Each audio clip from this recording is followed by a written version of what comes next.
I'm talking on the unbelievable power of suggestion. Call a boy stupid, dumb, ignorant, he begins to accept it, and his subconscious mind responds accordingly. You can also start a whispering campaign against a politician, spread lies about him, and you will get a lot of people magnifying the lies into hostility, animosity, and vitriolic abuse. Some time ago, I saw a young lady behind the counter in a department store, and I complimented her. I said, "You're very beautiful, very charming." She said, "Oh, no, I'm not." I said, "Why? What makes you think so?" She said, "My mother told me that I'm awkward, ungainly, and very plain." She believed this due to the statements of her mother, and was full of bitterness, an inner resentment, and a deep inner conflict. The real reason her mother said these things to her was due to jealousy, because she was charming, beautiful, spoke very well. I told her that whatever she attached to I am, you become. Then I wrote down something for her. I said, "Begin to affirm. I am a child of God, a daughter of the infinite. I am illumined and inspired. I am happy, joyous, and free. One with God is a majority, and of God before me, who on earth can be against me?" And as she continued to do that, she has changed. She now comes to the Wilshire Ebell Theatre, is no longer down on herself, but she exalts God in the midst of her, for God is the living Spirit Almighty, which created you and the whole universe. Judge Troard, who wrote these inimitable textbooks on the science of the mind, lived in India for 30 years. One time, someone asked him, what would he do if all the black magicians in the Punjab of India prayed against him, actually used the death prayer? You know what Troard said? He said, "I'd say cock-a-doodle-doo." In other words, all he would do is laugh at it, treat it with derision, because the suggestions of other people have no power over you except you give them power.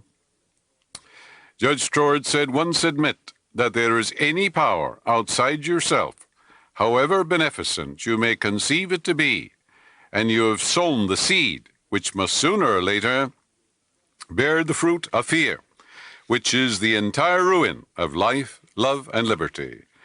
We are the life principle itself. The difference is only that between the generic and the specific of the same thing.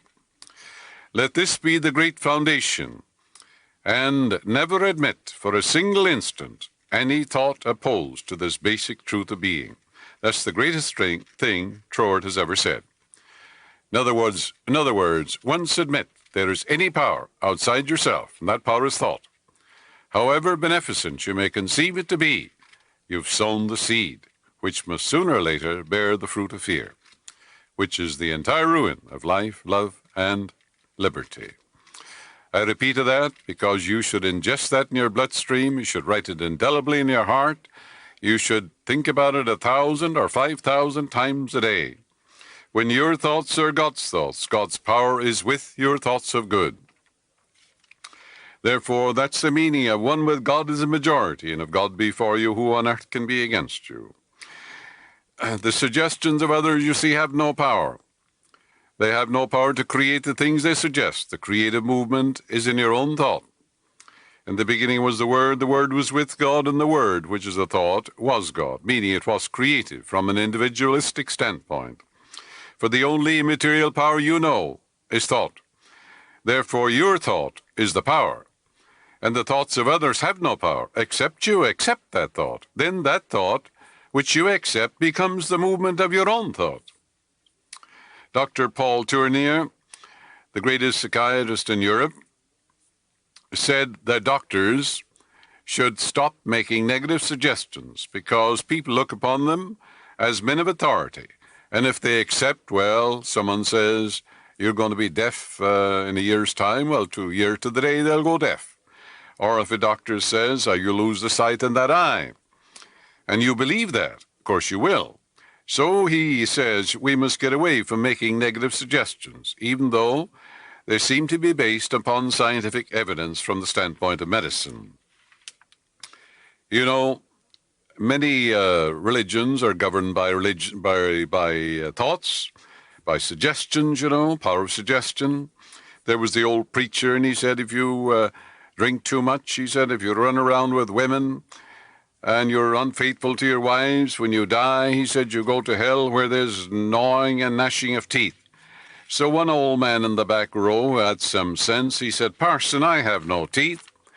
And the old preacher said, boy, he said, they'll be provided for you.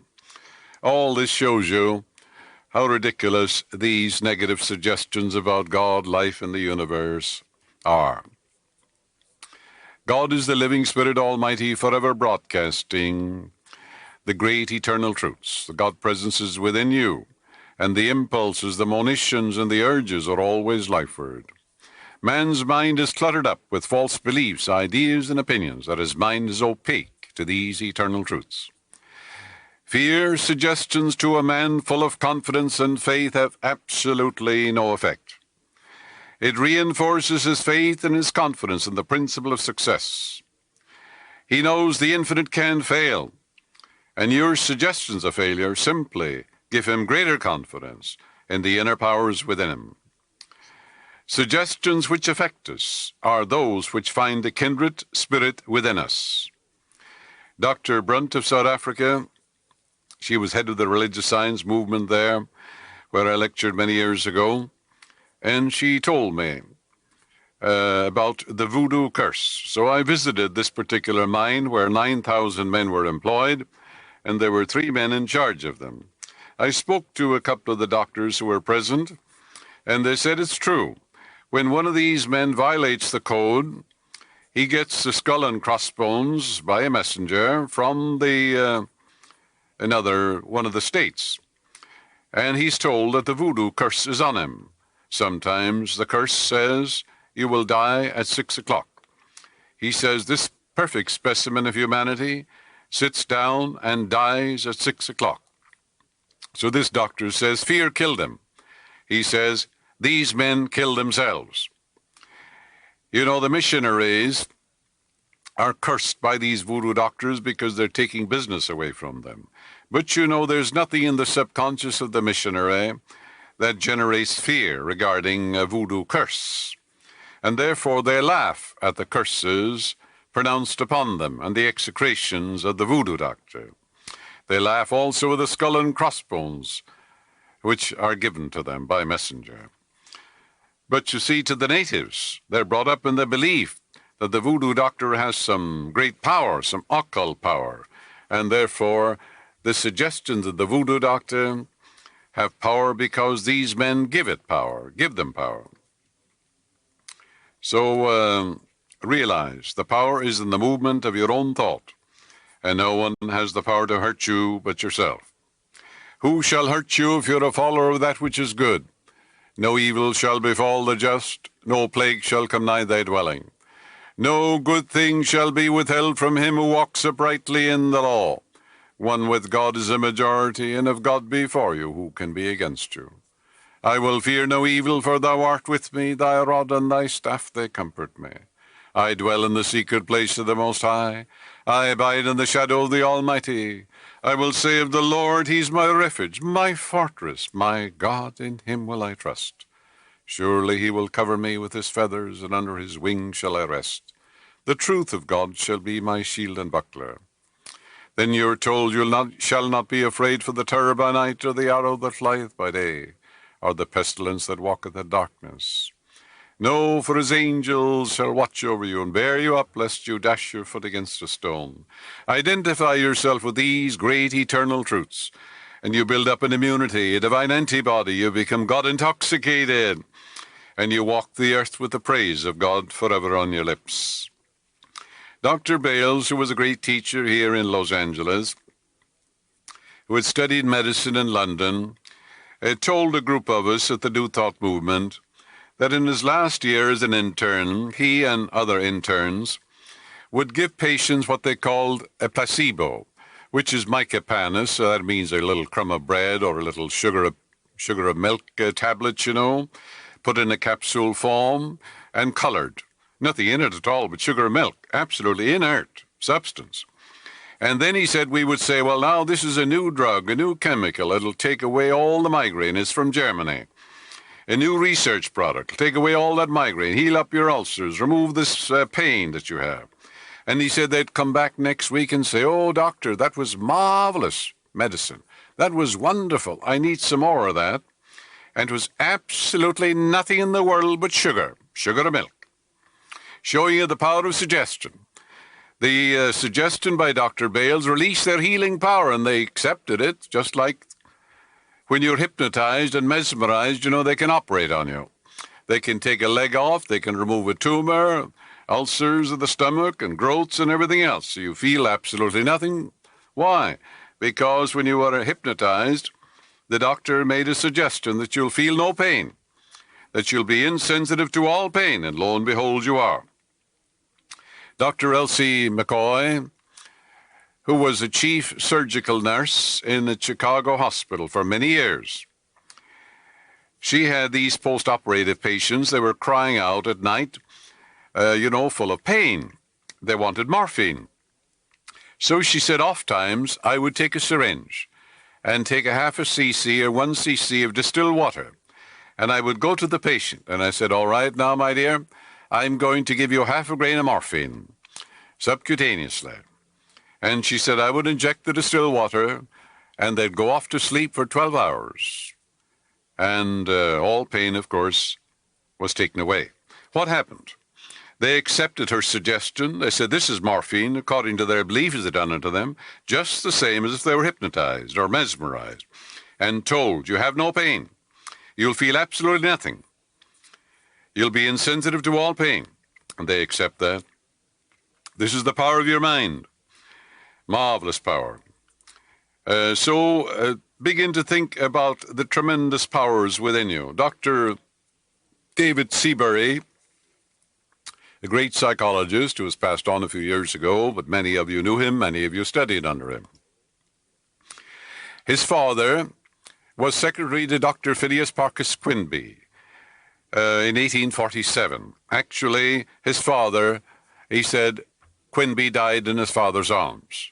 Dr. David Seabury was the only one in America who knew Quinby's techniques of healing, and he passed them on to me many years ago. He told a very interesting thing. He said as a young man he experimented with a ne'er-do-well up in Paradise, a little town in Northern California. This man had a certain habit. Every morning he'd go to the post office, to the coffee shop, and to the saloon. And they were going to have some fun with him. So they tipped off the postal clerk, say, when he comes in, say, you don't look good. There's yellow pigmentation around your eyes. Your face is flushed. Have you seen a doctor? Are you all right? Shouldn't you go to bed? Then he went into the coffee shop. Man says, have you been to the doctor? You don't look well. How's your blood pressure? And he got up and he went to the saloon. When he went there, the bartender says, your eyes don't look good. Your face, your face is kind of white. He said, your eyes denote sickness. He said, shouldn't you see a doctor?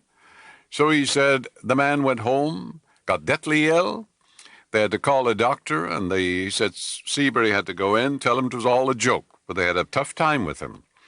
He made himself sick, didn't he? These suggestions, they were just, they did it for fun. But look, the man got deathly sick. These are suggestions which he accepted, you see. Your subconscious mind accepts what is impressed upon it and what you consciously believe. It does not reason things out like your conscious mind. It does not argue with you controversially. Your subconscious mind is like the soil, which accepts any kind of seed, good or bad. Your thoughts are active and might be likened unto seeds. Negative, destructive suggestions continue to work negatively in your subconscious mind, and in due time will come forth into outer experience which corresponds with them. Remember, your subconscious mind does not engage in proving whether your thoughts are good or bad, true or false, but it responds according to the nature of your thoughts or suggestions. For example, if you consciously assume something to be true, even though it may be false, your subconscious mind will accept it as true and proceed to bring about results which must necessarily follow because you assumed it to be true. Innumerable experiments by psychologists and psychiatrists and others on persons in the hypnotic state have shown that the subconscious mind is incapable of making selections and comparisons which are necessary for a reasoning process. They have shown repeatedly that your subconscious mind will accept any suggestion, however false. Having once accepted any suggestion, it responds according to the nature of the suggestion given. To illustrate the amenability of your subconscious mind to suggestion, if a practiced hypnotist suggests to one of his subjects that he's Napoleon Bonaparte, or even a cat or a dog, he will act out the part with inimitable accuracy. Tell him to kneel down and he will. Tell him to bark like a dog and he will. Tell him to lap up milk like a dog and he will. He believes himself to be whatever the operator tells himself to be. You can make the sign of the cross on his chest and say, tomorrow at 2 o'clock you'll come back to this office and you'll tell us that you're a victim of the stigmata. And the cross will be bleeding. And of course he'll come back at 2 o'clock and he'll tell you that he has the stigmata and the sign of the cross, there will be blood on it, according to your suggestion. That's why the word is made flesh, your thought is made manifest. You see it in front of your eyes. His personality becomes changed according to the suggestion you give him. A skilled hypnotist may suggest to one of his students in the hypnotic state that his back itches, to another that his nose is bleeding, to another that he's a marble statue, to another that he's freezing and the temperature is below zero. He experiences all this, his temperature drops and his teeth begin to chatter. Give him a glass of water and tell him it's brandy. Tell him he's drunk and he'll play the role of a drunkard. Each one will follow out the line of his particular suggestion, totally oblivious to all his surroundings which do not pertain to the idea.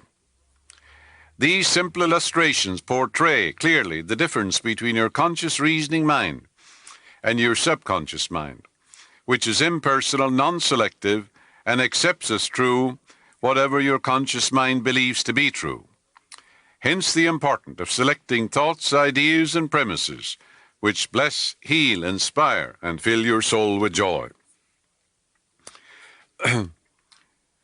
Your subconscious mind cannot argue controversially.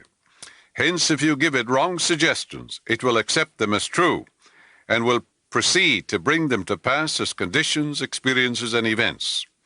All things that have happened to you are based upon the thoughts impressed in your subconscious mind through belief. Your habitual thinking of your conscious and subconscious mind establish deep grooves in your subconscious mind.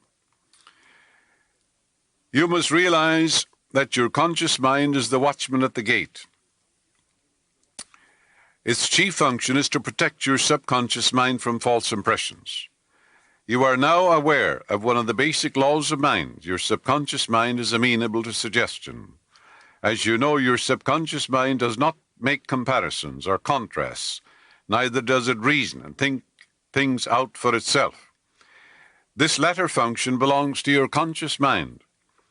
It simply reacts to the impressions given to it by your conscious mind. It does not show a preference for one course of action over another. The following is a classic example of the tremendous power of suggestion. Suppose you approach a timid-looking passenger on board ship and say to him something like this: "You look very ill. How pale you are. I feel certain you are going to be seasick. Let me help you to your cabin." The passenger turns pale. Your suggestion of seasickness associates itself with his own fears and forebodings. He accepts your aid down to his berth, and there your negative suggestions, which were accepted by him, are realized. It is true that different people will react in different ways to the same suggestion because of their subconscious conditioning or belief. For example, if you go to a sailor on the ship and say to him sympathetically, "My dear fellow, you're looking ill. Aren't you feeling sick? You look to me as if you were going to be seasick."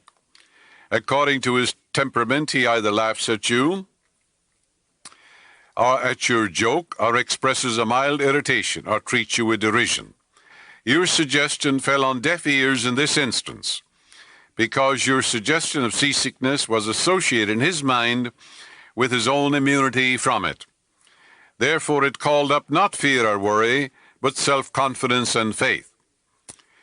The dictionary says that a suggestion is the act or instance of putting something into one's mind. The mental process by which the thought or idea suggested is entertained, accepted, or put into effect.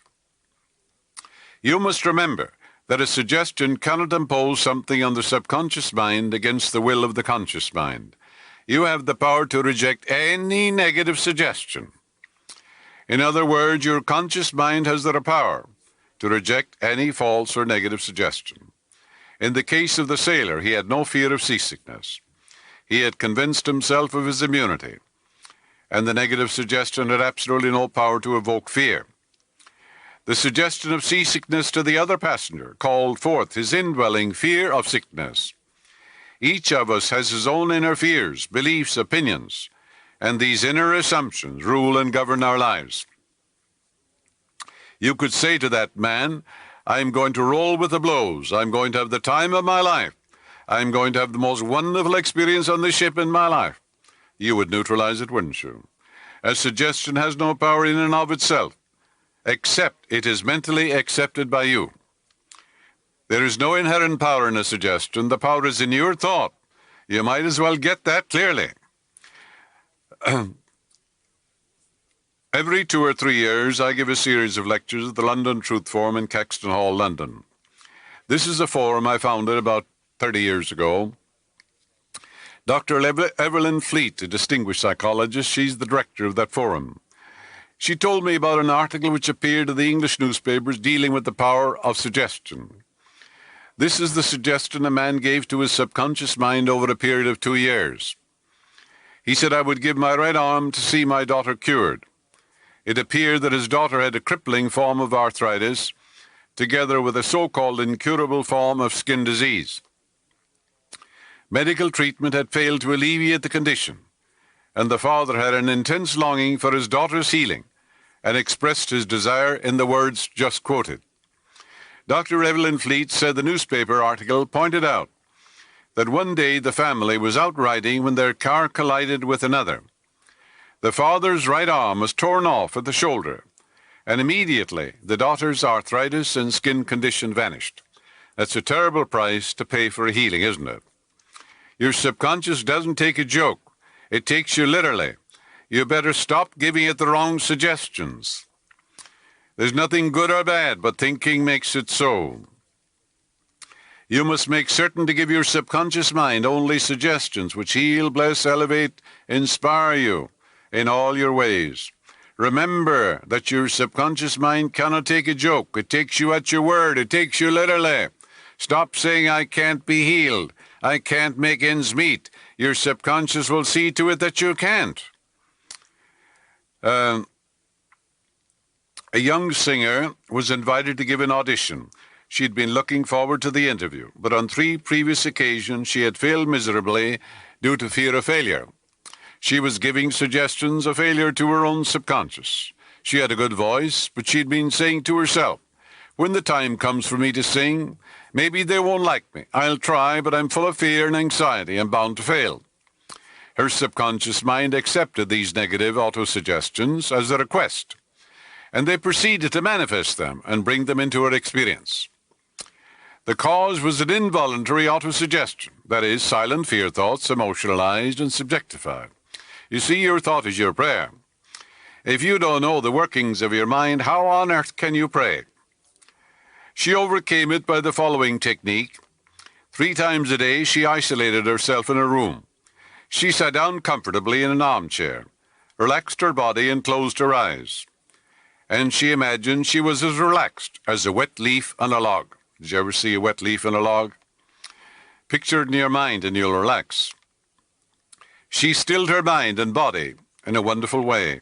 Physical inertia favors mental passivity and renders the mind more receptive to ideas, suggestions.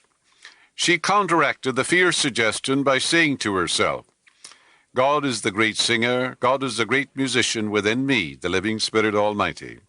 I sing beautifully, majestically, and gloriously.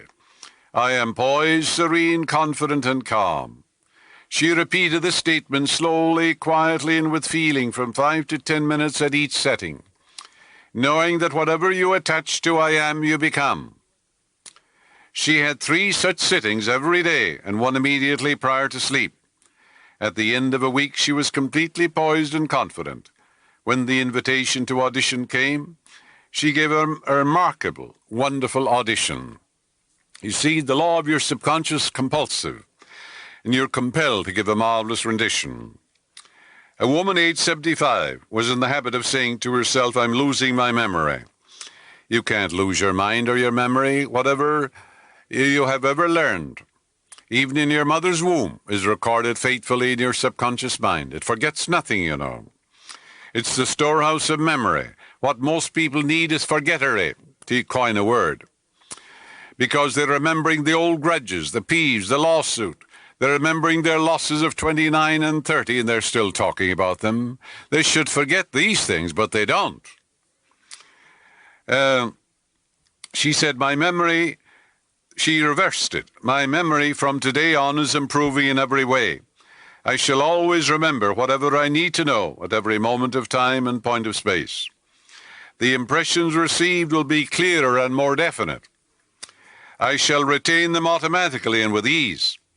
Whatever I wish to recall will immediately present itself in the correct form in my mind.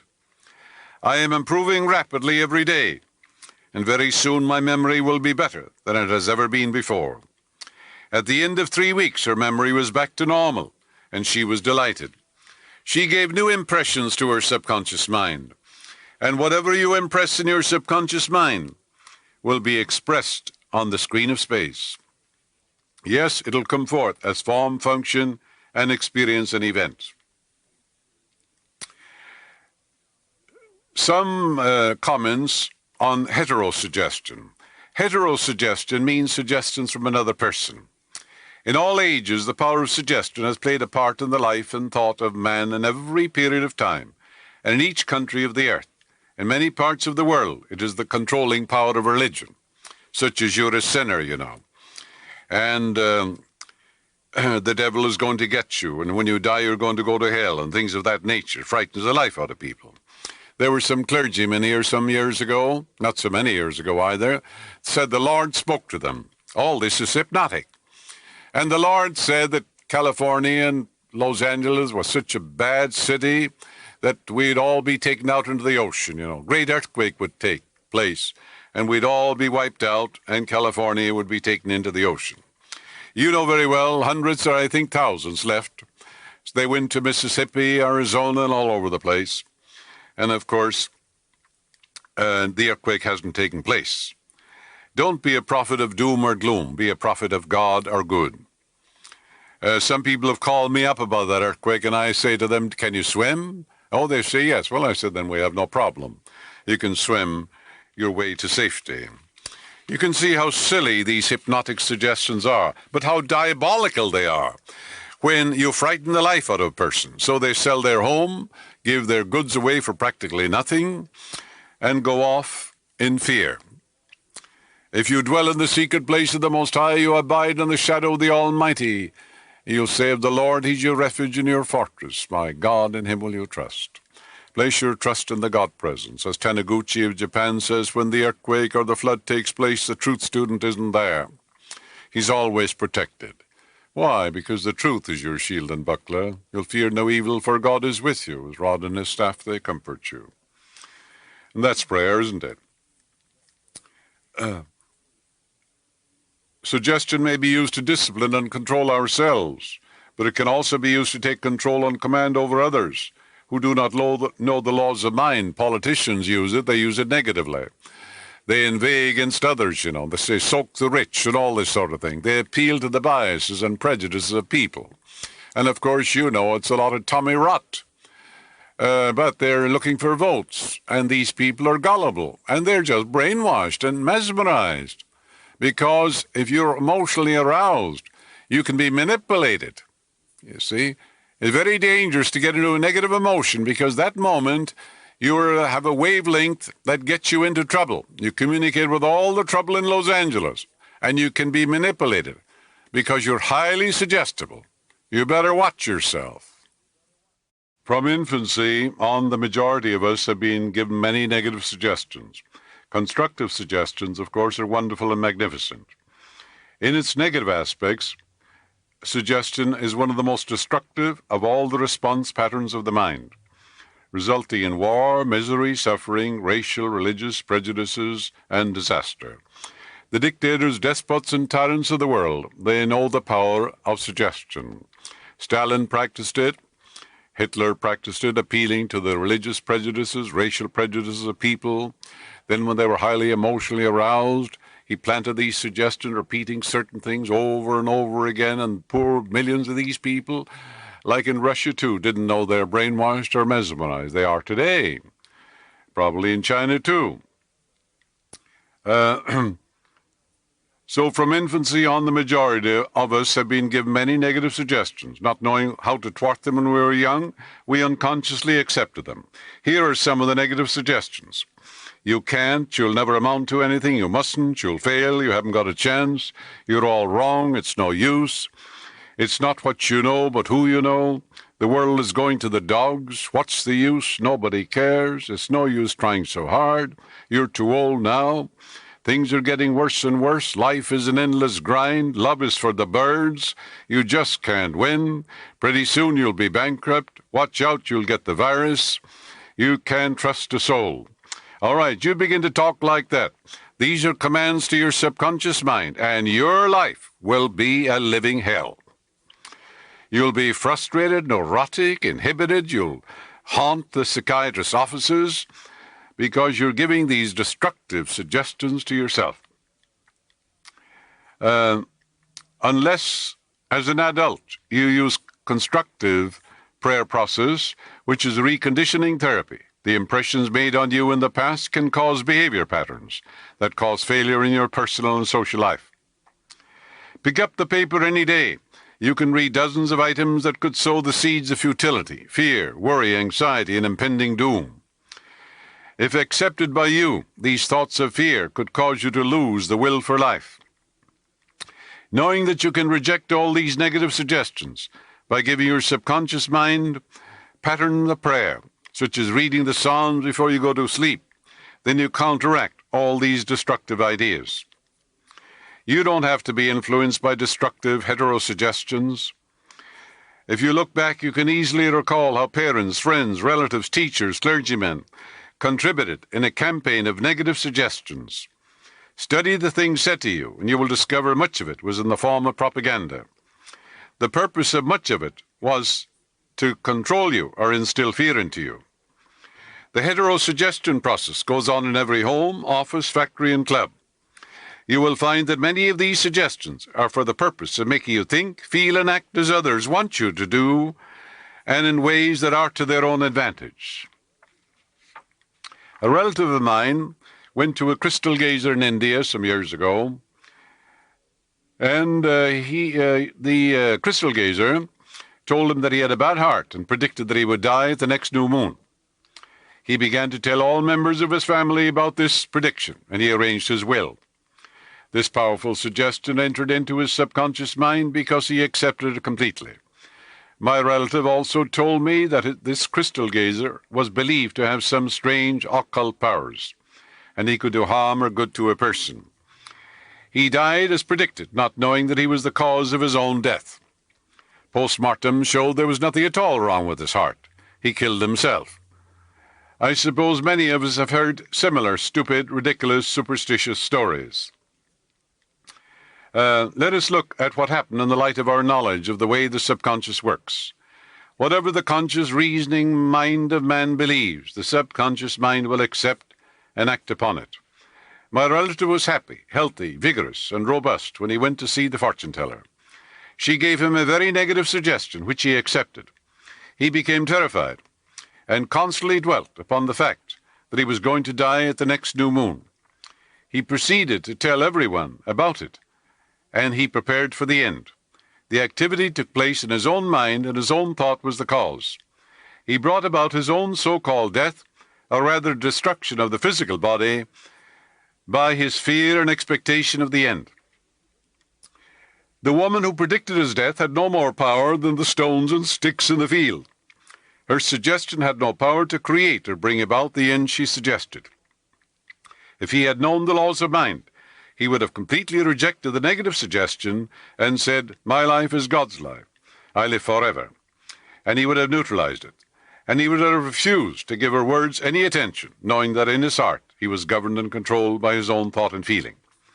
Like tin arrows aimed at a battleship, her prediction could have been completely neutralized and dissipated without hurting him.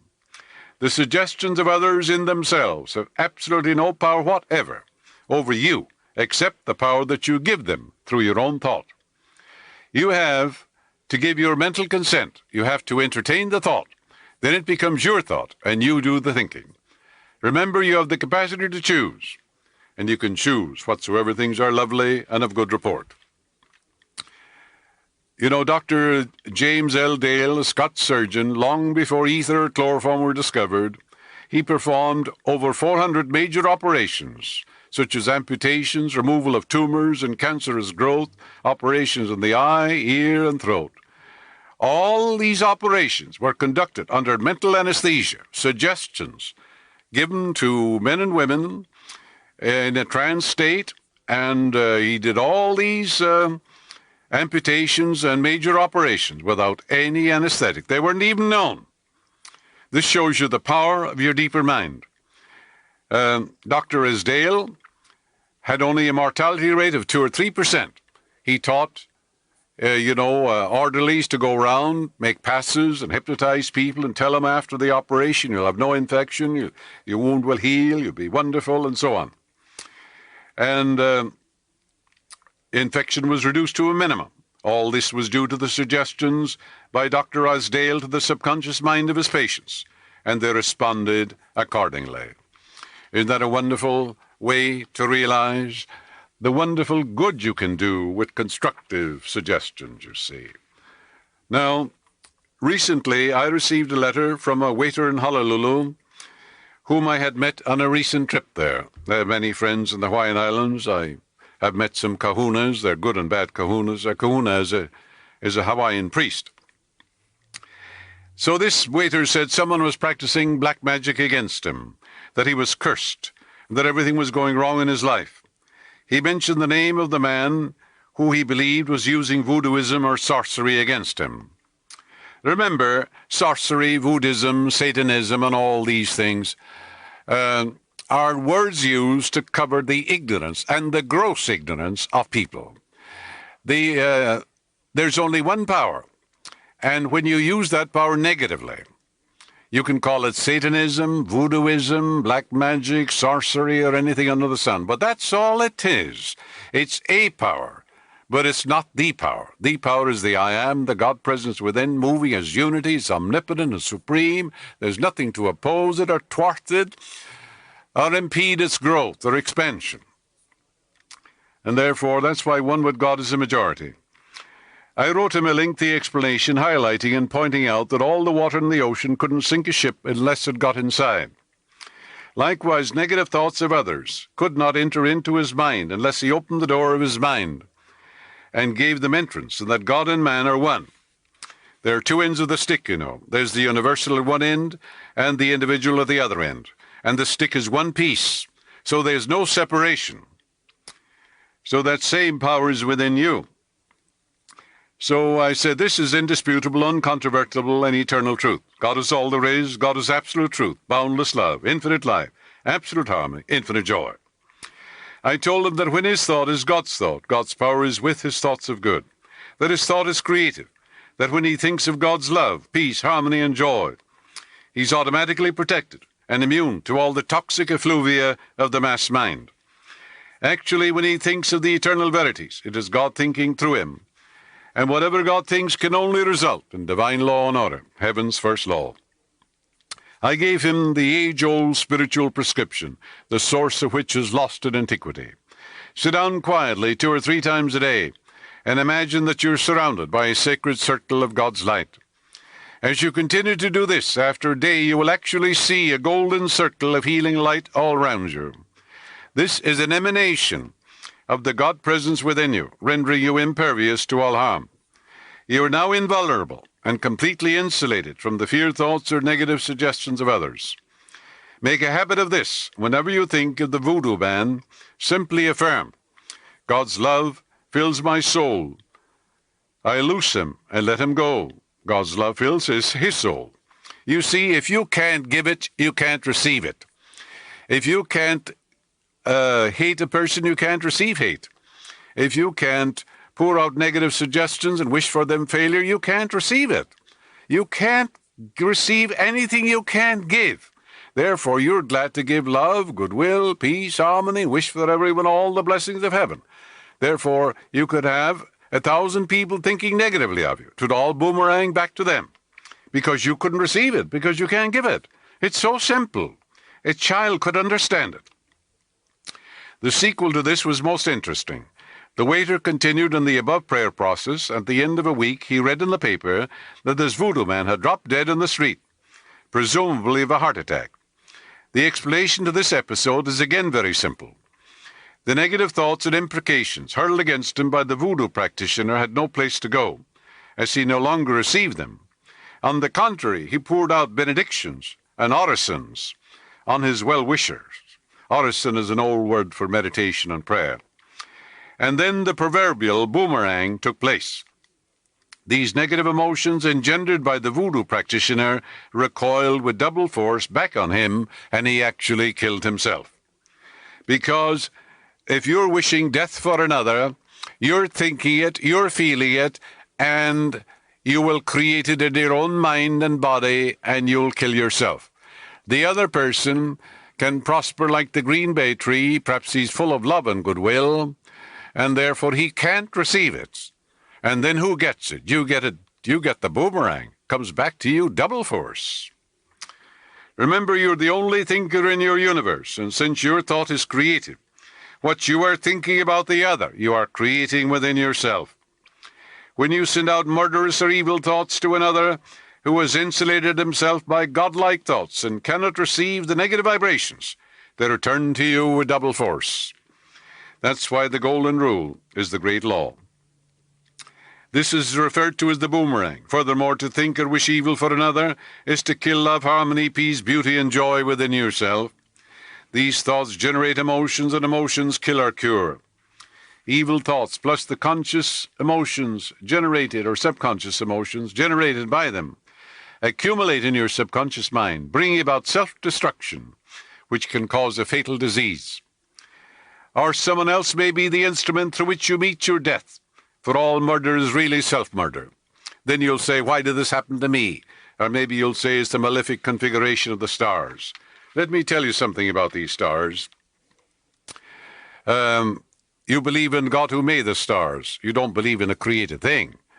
That's whoring after strange gods, as your Bible tells you.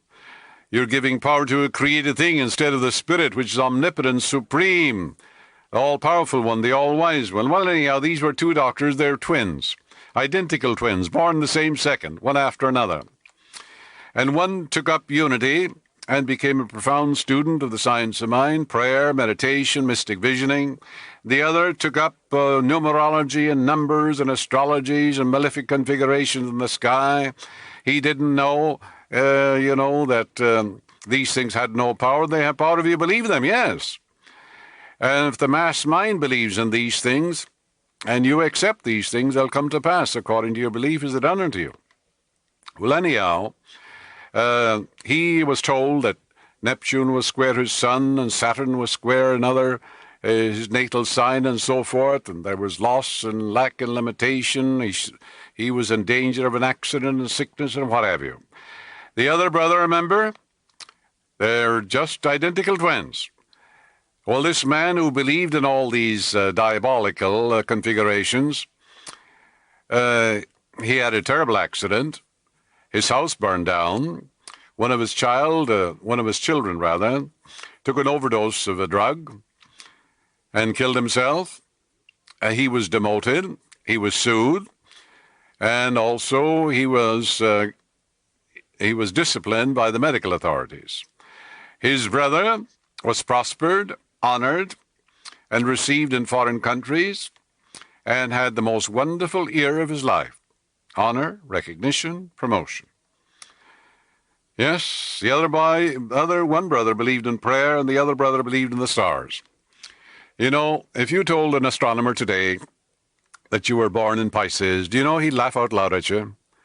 Because due to the precession of the equinoxes, it takes approximately 26,000 years for the completion of that sun to make its complete transit, you know, and about 2,100 years in each sign. Therefore, 200 years BC, it was in the first degree of Aries. That is the spring sign. So if you said you were born in Pisces, you were not. You were born in Aquarius. If you said you were born in Aquarius, you are not. You're born in Capricorn. And all these signs are within you. They're imaginary. You should get a cassette that I wrote, The 12 Powers Within You. That's the zodiac within you. That's where the zodiac is, within you. And that's where your 12 disciples are. That's where the 12 signs of the zodiac are. Believe in the God who made the stars, not the stars, dear, you know, he said, but we ourselves, that we are underlings, you know. As Shakespeare said that. Shakespeare was a profound student of the Bible, you know. All his writings are tinctured and permeated with scriptural writings, you know. Now, I was visited by a young woman who was emotionally distraught over a prediction of a palmist that she would have a serious accident on or near the 21st birthday. You see, that's sort of hypnotic. It's just like you're hypnotized and say, look, you're going to have an accident. And of course you will, because if you have accepted it. She had accepted the suggestion, consequently was afraid to travel by auto, train, or plane. She was living in perpetual fear and had impressed her subconscious mind with the belief in an accident. Having actuated it with fear, it would undoubtedly have come to pass had she not learned how to neutralize the accepted negative thought. This is how she neutralized it. Whenever I go by bus, foot, automobile, train, or plane, or whatever means of conveyance I use, I know, believe, and accept the truth. The divine love goes before me, making joyous, glorious, and happy my way. I know that infinite intelligence guides and directs me at all times, and I'm always in the sacred center of God's eternal love. The whole armor of God enfolds me at all times, and all my ways and travels are controlled by God and by God alone. God controls all travel in the heavens above and the earth beneath, making all my journeys a highway for my God. She affirmed these truths of morning, afternoon, and night, knowing that these spiritual vibrations would obliterate and expunge from the subconscious mind the negative suggestions which was charged with fear. She is now 23 years of age. She experienced the happiest day of her life on her 21st birthday. She got married to a childhood friend, and they're extremely happy. Whether they be prophecies, they shall fail. Whether they be tongues, they shall cease. Yes. All things whatsoever you shall ask in prayer, believing, you shall receive. Yes. So it isn't the stars or their position. It isn't the crystal ball. It isn't that you are born under a veil. It isn't because of your genetic code. It's because of the cast of your mind that things happen to you. That's the way you mold and fashion your own destiny. It's the race belief about people that come to pass. When the millions of people believe that if you're born in Leo, you'll have certain characteristics, it's because of people's belief. Or if you're born in Aries, that you always want to get them top in the front of the line, you know, by hook or crook or something else, or things of that nature. Because you're born in Taurus or something, you're going to be a banker, or you'll love money or possessions and all that. Don't you know that all these qualities of God are within you? They're all within you. So the belief, as Ernest Holmes said about these things, not the thing itself. Just like the Irish believe that they'll hear the wail of the banshee when some relative is going to die. Of course they hear it, but other people don't hear it. You weren't taught that when you were young, so therefore you don't hear it. But it comes out of their own subconscious mind because of their belief. And to be silly to tell these people that they don't hear the wail of the banshee. You can hear it, I've heard it. And my brother and my sisters have heard it too when we were children. We were mesmerized, we were told that's what you'd hear. And of course, it's true. These things happen. And these are the powers of your subconscious mind. Marvelous powers. The power that moves the world is within you.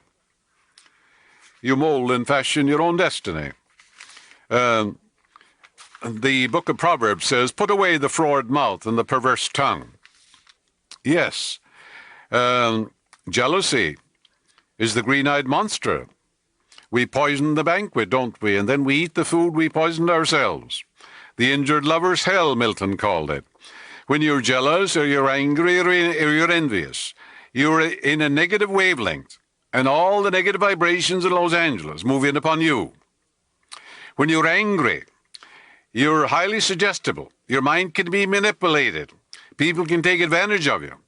Furthermore, you're at a wavelength of trouble, and you're tuning into lots of trouble here in Los Angeles.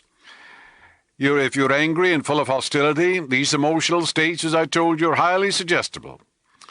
The religious fanatic, he's emotionally aroused too. He doesn't realize that every truth is a half-truth, and that you must see two sides of the question. Like the man says, strawberries gives me hives. Well, they do. They give him hives, but they don't give you hives. If it were a law, 3.5 billion people, when they eat strawberries, they'd all get hives, but they don't. So obviously, this poor fella has a bad relationship with hives. So it's a foolish thing to say to him, look, you don't get hives. He does. He has suggested that to him, or his mother or somebody else told him. He can neutralize it by saying, these strawberries, they represent God's food. It's the same substance as my own blood. They're simply electrons moving in space.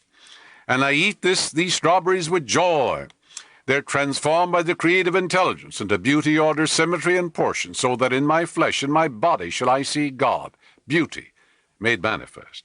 Then he would neutralize it. Then he could eat the strawberries without any trouble. If you are irritated and full of carping criticisms, and you're down on people, and you're condemning them, don't you know that you become subjectively involved with that which you dislike and criticize?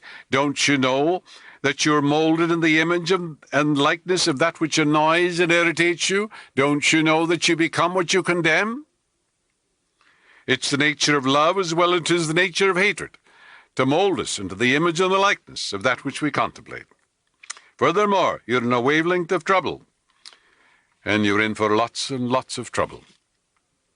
So put away the froward mouth and the perverse tongue. Yes, and realize divine love goes before you, making straight, joyous, and glorious your way. And that's a wonderful thing to do. Keep your eyes straight ahead. Yes. Turn not to the right nor to the left. The psalmist says, the book of Proverbs, I should say, let thine eye look right on, and let thine eyelids look straight before thee. With mine eyes stayed on God, there is no evil on my pathway. Thou wilt keep him in perfect peace, whose mind is stayed on thee, because he trusteth in thee. Don't settle down and say, this is the cross I must bear, this I must put up with this. No. Insist on harmony, health, and peace and abundance. God made you rich, why then are you poor? If you settle down in your mind and say, look, I'm through, I'm incurable, it's hopeless, I must put up with this arthritis, or this lumbago, or lameness, or whatever it is, then you're through. All the prayers in the world won't help you because you're resigned to it, you've accepted it. No, maintain the desire inside. The will of God for you is a greater measure of life, love, truth, and beauty.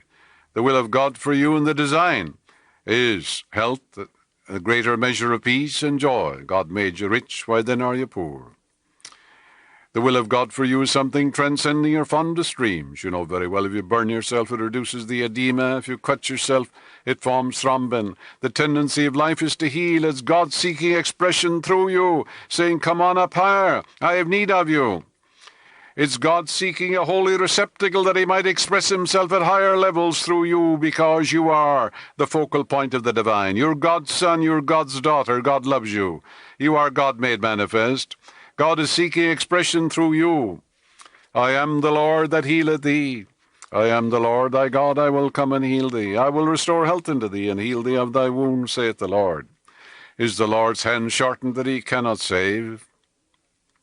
No. You must insist on a healing. You don't get angry. You don't get mad at yourself.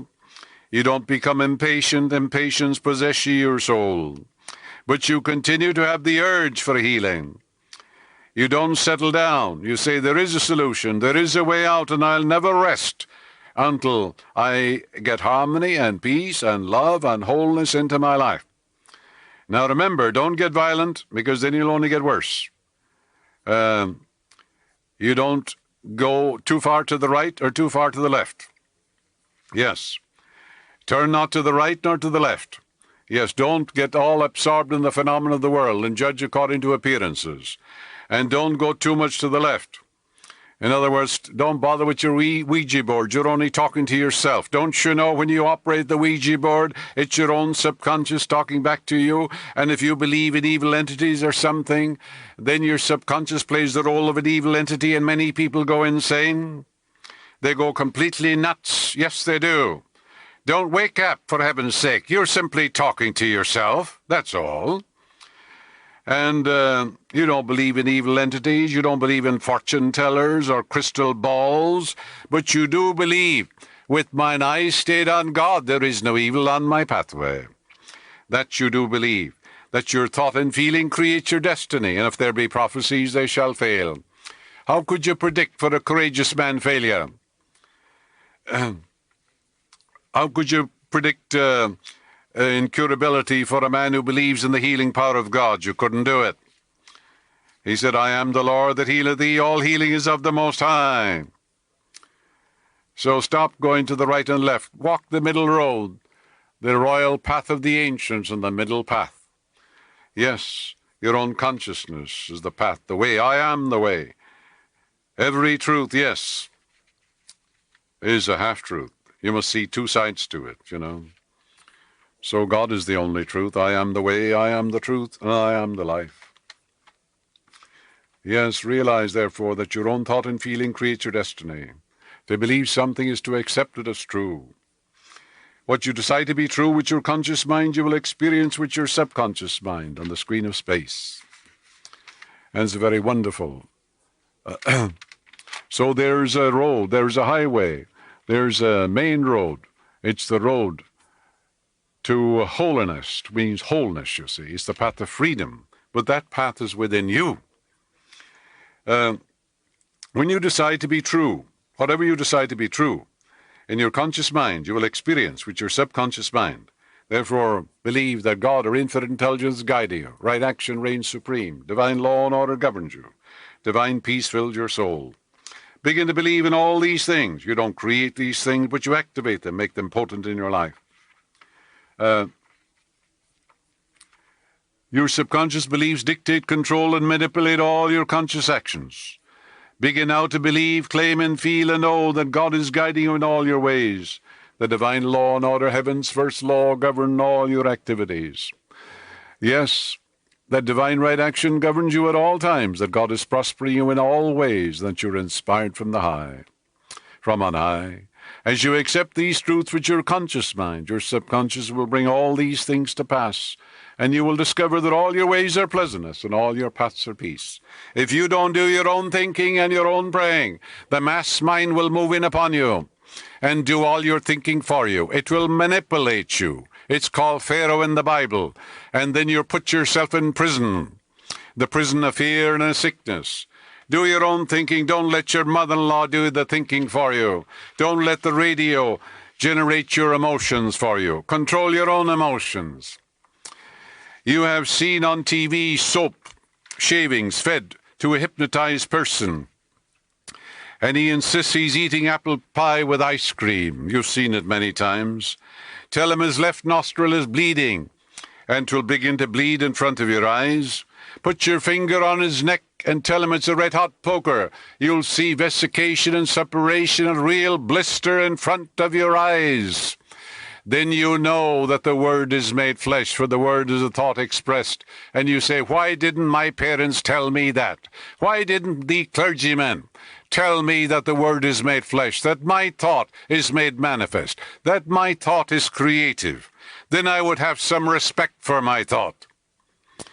Yes, when you serve chili peppers to a man and he's convinced he's eating ice cream, and when you put ice cubes on his neck and tell him it's a red-hot poker and he gets a blister, then you know thinking makes it so.